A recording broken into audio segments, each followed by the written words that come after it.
Good morning to all. Welcome back to my channel. Today we are going to solve the Computer Networks and Internet Protocol NPTEL SWAYAM week 12 assignment 12. Its last date is 16 April 2025. Guys, these are my credentials. Now let's start to solve the questions.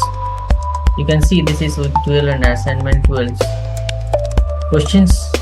So 10 questions are there. We'll try to attend the 10 questions one by one. Now let's start the first question here. The first question is asking about in which layer of the OSI model does the HTTP hypertext transport protocol operates? That is called application layer. 1 option C, application layer.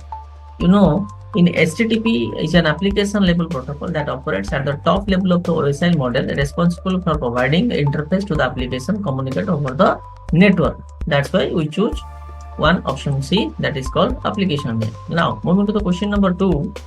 Which of the following is best to describe the Manchester encoding? The Manchester encoding is best to describe the self-clock encoding techniques with transitions in the middle of each bit period. That is 2 option B. So Manchester encoding is a self-clocking signal encoding techniques where each bit is represented by a transitions in the middle of beat per second. So we choose 2 options B. Clear? Now moving to the question number 3. A time division multiplexing TDM links transmission 4000 frames per second, which each time slots containing 8 bits. What is the transmission rate of this TDM? The transmission rate is 30 kbps. The transmission rate is 30 kbps, 32 kbps. So you know the transmission rate is calculated by multiplying the number of frames per second by the number of beats per frame, that is 4000 frames by seconds into 8 beats per frame, that is 32,000 beats per second, that is called 32 kbps. Got it? Now moving to the question number 4. What is the key difference between Manchester and a differential Manchester encoding? What is the key difference? Key difference is the differential Manchester uses a transitions for every 1 bit, that is 4 option B. So in differential Manchester encoding, a transition in the middle of the beat period represents 0, while absence of the transition represents 1. Clear? Manchester encoding uses a transition in the middle of each beat period with the direction of a transition representing the beat value. Clear? Now moving to the question. So the correct option is 4 option B. Now moving to the question number 5.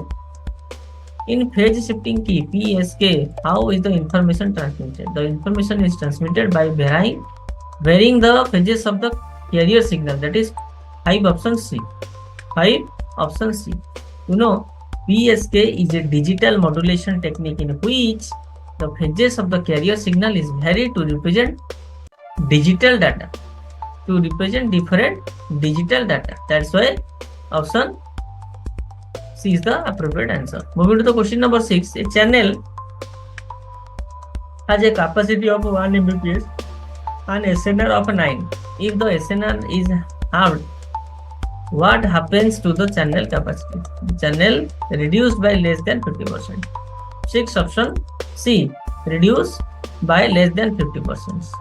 The Sasson-Hartley theorem, okay, relates channel capacity to the bandwidth and SNR. Reducing the SNR will reduce the capacity but not the proportionally. Clear? That's why we choose option C.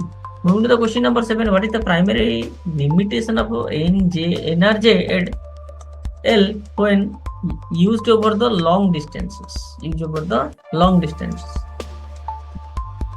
Primary limitation is poor synchronization for a long sequence of zeros or ones. That is option C. Option C. Clear? Question number 7 option C. That is NRJL, that is non-return to zero level. Encoding maintains a constant voltage level for the duration of the bit. So long sequence of the same bit value can cause synchronization problems because there is no transitions to help the receiver determine bit boundaries. Okay. Now moving to the question number 8. Which of the following statement is true for the FSK modulations? It is suitable for applications requiring the constant envelope signals. 8. Option C.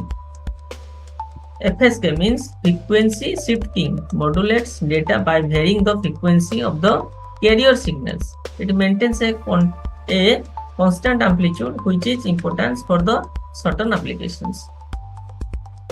Clear? Now moving to the question number 9. Which of the following firewall offer the highest level of security? That is proxy firewall. 9 option C. Proxy firewall. Do you know what is proxy firewall? Proxy firewall acts as an intermediate between the client and server, providing advanced security by filtering traffic at the application layer and masking internal IP addresses. Clear? Now, the last question, a firewall rules that forbids outgoing HTTP traffic but denies all the incoming traffic except for the established connections. Operates under which principles?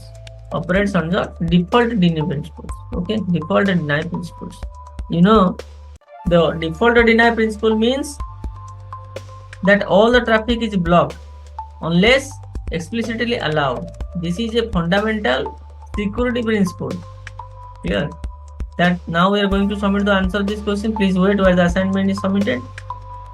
Okay, assignment is submitted. Your answer is successfully submitted. We attempt all the question with explanation. Now let's verify the question once again. Question number 1 C, question number 2 B, question number 3A, question number 4 B, question number 5 C, question number 6 C, question number 7 C, question number 8 C, question number 9 C, and question number 10 B.